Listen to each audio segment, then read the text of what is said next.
okay, for me. And I'm going to also get the stream set up, ready to go. All right, just give me a few minutes. Makes sense. But the biggest thing we're going to be talking about is we're going to be dealing with. Okay. Now, you walk me through this one. Okay. Let's see, 5:05:20. Okay, I'm going to make sure I've got this all set and ready to go for everybody, because not everybody is on Zoom with us. Some people are from the outside. When we talk about our hand model today, we're focusing on what is called structure and function. The way things are built, they're built a certain way to do a certain job. There we go. I'll check back to that. All right, so the list of things. I know some people are getting in here. What you'll need, let me go back to my screen share. I'm going to spotlight my video so everything is ready to go. I pushed the wrong button. And what we need to do is, I'm going to go back here. Somebody asked me what we'll need today. Let me go back up one. And you're going to need, okay, like a half sheet of construction paper or cardstock that will fit your hand. You'll need a pen or a pencil to trace. You're going to need 3 to 4 straws. You'll want the plastic straws because they're flexible. You could use paper straws, but when they get wet, and the more you touch them, the less they kind of work and they stay together. You'll need some string. Okay. When you look at this, okay, you'll need 2 to 3 feet of string. There might be other things that you need.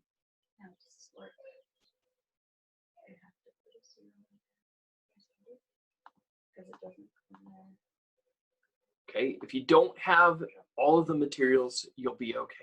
You'll need some tape. I like to use masking tape. Okay, I like to use masking tape. You could use Scotch tape. The thin string, like thread, will work fine. You might have to double up on it. You want a little bit of thickness. I'm using just regular yarn string, and you'll need scissors.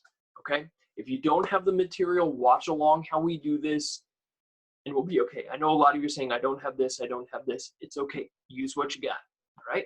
So when we talk about our hands, we have really focused on using our systems, right? We have focused on things like our eyes and how we see things. We focused on, well, I think we've done it in a 4th grade. We've done the string sounds where we put that in your ear and knocked it. We listened to the vibrations.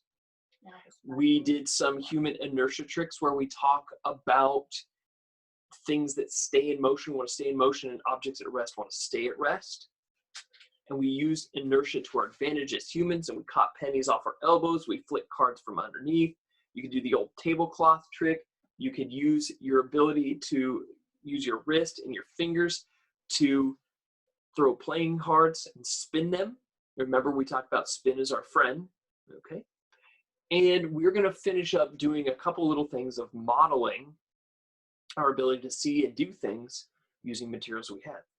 The neat thing about the hand model, and our hands are so unique, okay? The biggest reason we have advancements in our brains, okay, are these things right here, our thumbs. They're an opposable thumb. They're much more able to do fine, delicate motion and really big motion. It's really strange, okay?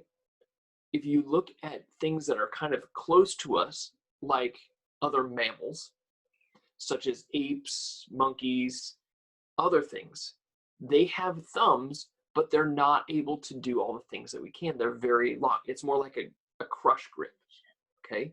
And it's more knuckled together. There's no ability to do fine motor skills. They have big motor skills, but they don't have the fine motor skills, okay?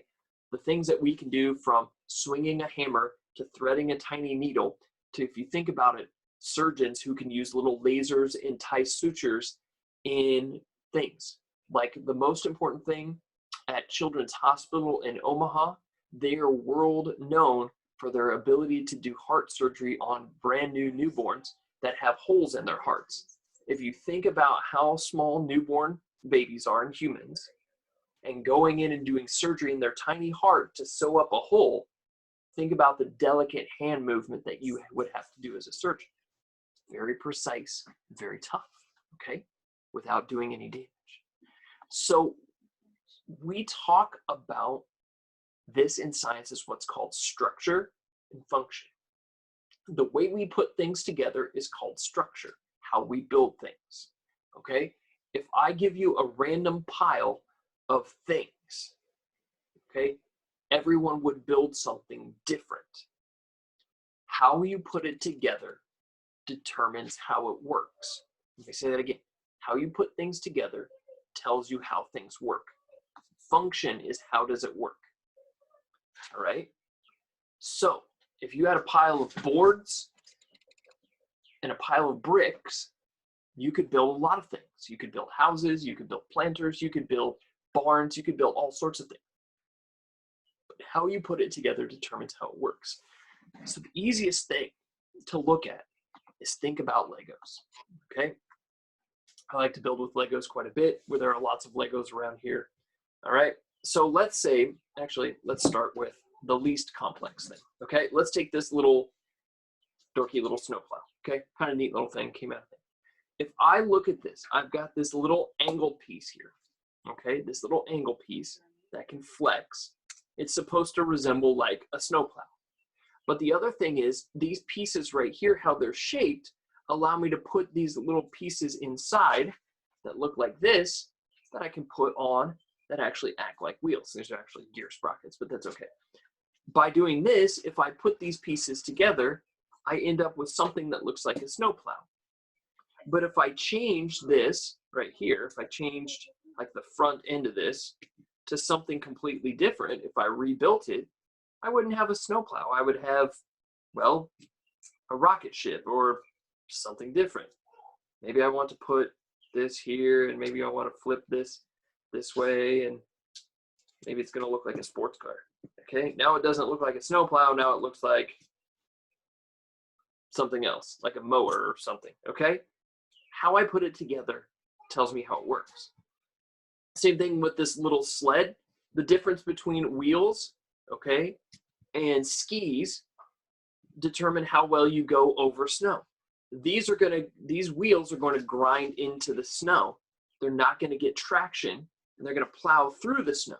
Whereas if I take these little skis right here, I'm going to be on top of the snow. Okay? I won't press in. Think about skiers. They don't really dig into the snow. They're on top of the snow. But if I have a snow plow, I'm going to push the snow away. When we look at this, okay, when you look at something more complex, when I look at Legos like this, okay, I've got this fancy toucan looking thing, okay? It has a lot of different parts that can act like hinges, okay? I've got these pieces here that make the bird have the ability to have a neck, okay, that can go up and down, okay, kind of like we have muscles and vertebrae in our neck that allow our neck to go up and down. It can make it look like I'm eating something, right? I don't think this will do anything else. These eyes spin. I don't know why they do that. But if I look at these pieces right here, this is what's called, all right here. This is a ball and socket joint, okay? If I were to take this off, I know I took the bird's wing off. Here's the ball right here, okay? This is a socket. The ball fits in the socket, and what it does is it allows this to move. Now, a bird's wing shouldn't move 360 degrees, but what it allows it to do is you can move, and you can make it flap without breaking it, flap like a bird because of the way it's put together, if you think about it, all right? We have the same thing. Now, we can't do that with our thumbs or with anything else, but we have joints in our body that act like a ball and socket, okay? Mainly it's our hip. Our hip is a ball and socket because the femur has a head of the socket. But this actually kind of works like a ball and socket too, because there's a ball kind of joint, the tip of our humerus here, and then our shoulder blade. And the nice thing about our shoulder is it allows us to have 360-degree motion. There's no other joint in our body that allows for 360-degree motion. Not our neck, not our hip, not our toes, not our ankle, but full rotation is in our shoulder. How we put all of these things together determines how it works. That's why our shoulder is able to do things like softball players can use that 360-degree windmill, okay, to use their pitching, because our shoulder can do a 360-degree motion. That's why you can do arm circles. You can't do leg circles with your legs. You can't spin it because the joint of your hips don't allow you to do that. Now you can go kind of 180 degrees back and forth and maybe a little bit past it if you're really flexible, but it's not perfect, okay? How we put our body together, how we put these Legos together. If I were to take all these Legos together and put them back together, could I build something completely different? You bet. If I gave you a pile of Legos, everybody would come up with something completely different. Maybe you'd build a snake. Maybe you'd build a building. Maybe you'd build a car. I don't know. Some of you are more creative. But how you put things together determines how it works. Okay? The way they put cell phones together determine how they work. Okay? So what we're going to do is we're going to build a full-size model of your hand using the things that we do. Why is this important? Because can we build artificial or quote unquote fake limbs? Can we build a replacement hand? Can we build a replacement arm? Can we build replacements? Yeah, we can. Okay, they're called prosthetics. We do this a lot. Okay, check out these prosthetics. These are real life models of legs, arms, hands, all of those things that function, that work. Okay, and we do this. All right, we can 3D print a lot of them. We're getting really close to the point of where we can 3D print organs to replace them, which is great. So we are going to work on this. I'm going to show you how to do this, and then we're going to do the best we can. I'm going to stop my screen share. I'm going to switch my video, and we're going to work together to do this. Now, not all of you will be perfect at this. Not all of you will kind of go at the same pace. We'll be just fine. I'm going to kind of show you a little bit what I've done first of all. Okay, the first thing I did is I traced my hand on a piece of construction paper. Okay, I built this on a piece of construction paper and went ahead and cut it out. Now notice I spread my fingers out just a little bit. Okay, spread my fingers out just a little bit so that I am able to work on this. So if you're working with me, go ahead, trace your hand and cut it out. I'll give you a minute or two to kind of go ahead and do that. While you're waiting, if you have questions about a few things, let me know.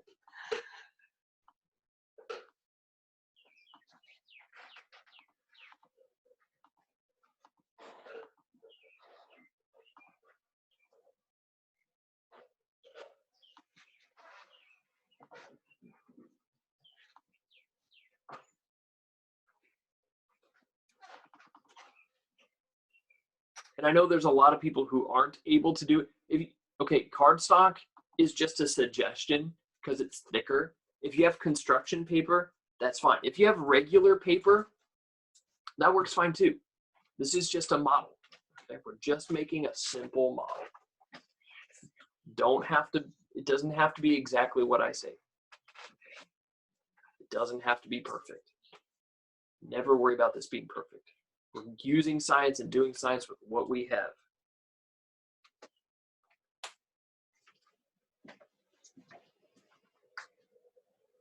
A minute or a couple minutes here. Yeah, do you cut it out? Yeah, I would go ahead and cut it out. Yeah, go ahead and cut it out. I'll give you a few minutes. Go ahead and cut it out. I know it's not exciting. If you have questions about things like body joints or things like that, that you might have some curiosity about, now is a good time to ask that. Okay, I am working on just being here, giving you guys some time to cut things out. I'm kind of watching what everybody's doing. Not because I'm creepy and weird like that, but I'm just watching. I know people are working really hard, which is great.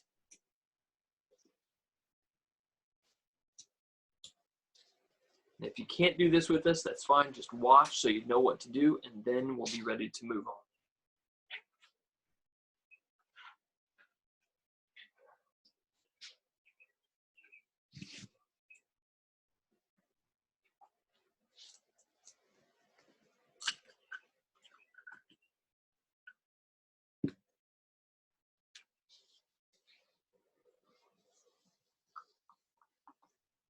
Checking on everybody.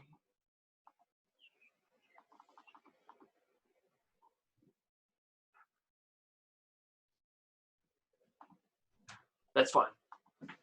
I know, yeah, some people didn't have all the materials. Some people came in a little bit late. Those of you who don't know what we're doing or don't have all the materials, that's fine. Great. Yeah, just watch it, try it. And that way, if you watch the video later too, you can pause it, stop it, do all those things. See a lot of people cutting things out. It's great.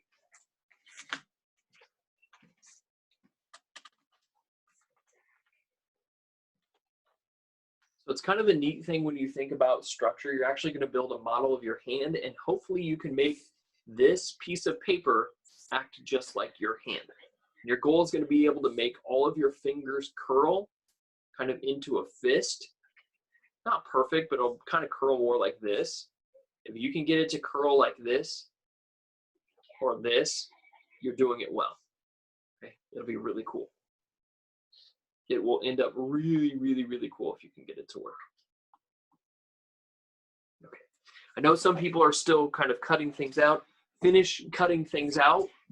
Just kind of follow along with me. Those of you as you listen, just so we don't run too many people off and scare the world. All right. So I have my hand cut out here. Okay. I have my hand cut out here. Okay. And what I need to decide is I need to decide which side of it's going to be my palm side and which side is going to be the side that people see. Now, it doesn't really matter because it's going to end up being a right hand or a left hand. And if you build one, you build it opposite for the other. Now, because I have all of my lines and my writing is on this side is going to be my side where I put everything. This other side is going to be my outside side where I could add some decoration. I'll show you how to add the decoration. Now, what I want to think about is this. If I have my hand, okay, and I want it to curl like this, I need to make some marks on my paper on the inside so I know where my hand curls. So what I would do is this, okay, and take one finger, and can everybody see kind of where the notches are in my finger? Okay, where my joints bend? I've got one here, I've got one here, and then my other one is down in here. So what I want to do is I want to match my finger up, and I kind of slide it off to the side. Kind of make a little bit of a mark, one here. Where's that next one? Here, and then I've got another one, it's down here, okay? And I'm gonna do that for all of my fingers. That's probably down here, so these are here, here, and here. Yep, okay. And this is why we'll use masking tape so that we can make adjustments. Scotch tape is just a little bit stickier, and so, yeah. Now this will be the side that no one really sees, so that's why we have these marks, okay? So those of you who are cutting, you might kind of want to pause here, so I'm going to show you the next step. Oh, I probably should do that for my thumb too, right? Yeah, thumb. I'm doing this left-handed because I'm just, yeah. One. And so there's that. 1, 2, and then it's just down here. So that's just an estimate, all right? It's not going to be perfect. It's going to be close. So what we want to do is we're going to use our tape here. I'm going to put a little bit of tape up here. You won't need a lot of tape to do this. There's going to be a lot of taping and untaping and taping and untaping as you go along. What you're going to do is you're going to try to build the joints of your finger. So watch carefully as I do this, okay? So I'm going to take this straw right here to represent the bones in my hand, okay? The string here is going to represent the tendons that are in here, that if you look, you can kind of see the tendons of my wrist. That's more, yeah, yep, right here. You can really see it right here. You can see the tendons as they move and they move over those joints, okay? So you can see how things move, and you know that there are what are called tendons. They're basically like really long, kind of stretchy ligaments. Okay. So what I will do, I'm going to first start by doing this. I'm going to take a piece of tape, and I'm going to build my tendon. Just, I would watch carefully. I'm going to very, very, very gently, so that I can cover this on the other side, tape it over the end of this. All right? Everybody see how I kind of did that so it keeps that string down? There are a couple different ways to attack this problem. The first way I could do this is I could cut my straw into little pieces that represent the bones in my finger. So what I would do is I would take this right here, I'm going to look, and I'm going to estimate where I am, and I'm going to cut. Did I make a mark there? I'm trying to see if I made a mark. Okay. Measure. I'm going to cut. Yep, there it is. About the length of the bone of my finger. Okay. Then I'll take my piece of my string. I'm going to slide it through my string like this. I'm going to put it in place right here. I'm going to put it in place right here where my bone would be. And this is really big. I have a really big straw. And then I'm going to tape it down so that it doesn't move. Now, if you have a smaller straw, guess what? Is it going to work easier? You bet. Okay, so I'm going to pinch that down. I'm going to fold it over. And so when I pull this straw, when I pull this, look what's happening. I'm getting some bend, right? Is it perfect? No. Do I need to add to it still? You bet. I still need to add to it. So I need another piece of straw that I can fit right here. And you can trim it. You can make adjustments, all of these things that you need. All right. Slide this in here. And will there be a little bit of a gap? There should be. Okay. Now, look at where I cut this. Is that too big? Yeah, that's too big. Okay, I got to trim that down. So I'm going to cut that. And you're going to need to be doing a lot of changes and a lot of modifications, and it's not going to be perfect. Okay, that looks pretty good. Be a little bit of space between.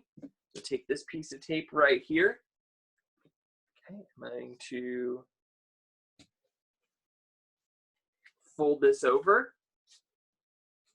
All right, now when I pull this, now look. Is it looking more like a regular finger? Is it looking more like a regular finger? I see some yeses. It kind of does, right? This is a little bit, okay, this curls, right? It's getting there. If I put another one here, that might work as well. Right? That's one way to do this. There's one other trick.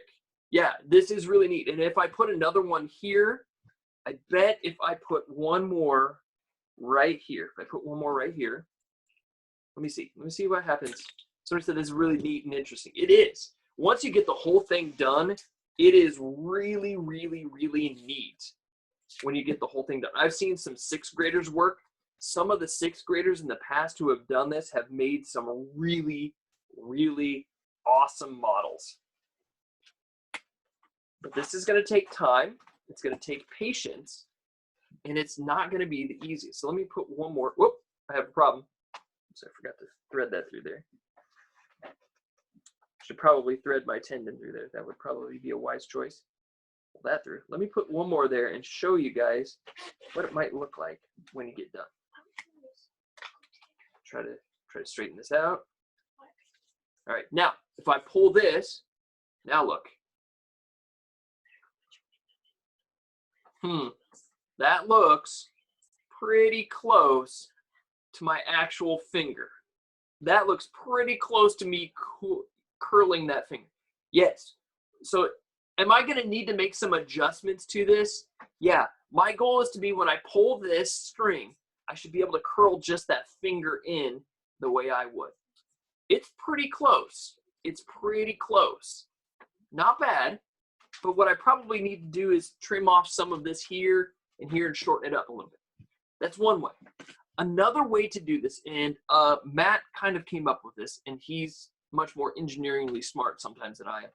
What he did, instead of cutting the little pieces, and it actually works even better, what he did is he cut some tiny notches, like little triangles out of it. I'm going to see if I can show you how this works. Cut some triangles out of it. And actually, when he made his model, okay, you've got these little notches. And when he pulled his model, these actually flex better than the other. So if I take these off real quick, let me take these off real quick.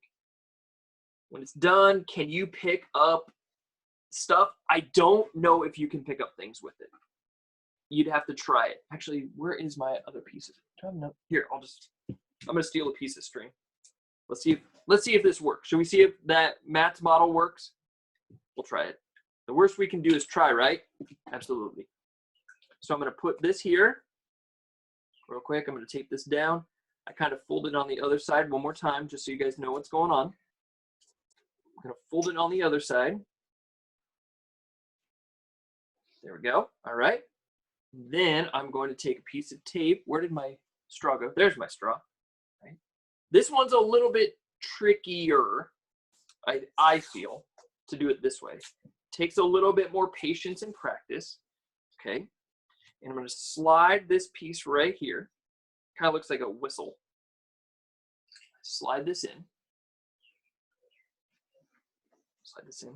And I'm going to tape this straw down. I'm going to go ahead and tape it down right here. It doesn't really matter on this one. I'm going to tape it down with that joint facing up. Let's see how this one works. Let's see how Matt's model works. Okay. And if I pull this and I pulled this down, is that flexing? No, not really. Kind of. It wants to. Okay. It's not working great. Okay. So I would need to definitely, oh, there we go. There we go. You have to pull it a little bit harder, but this straw is thicker. So I would have to pull and make a few more cuts to make this work. I might have to cut this a little bit deeper. All right. So that's one other way to look at it, and another way to make your hand model. The thing with this is it's going to take a lot of time. Okay, the thing with this, it's going to take time. You're going to have to work with it. There's going to be some trial and error. You're going to make mistakes.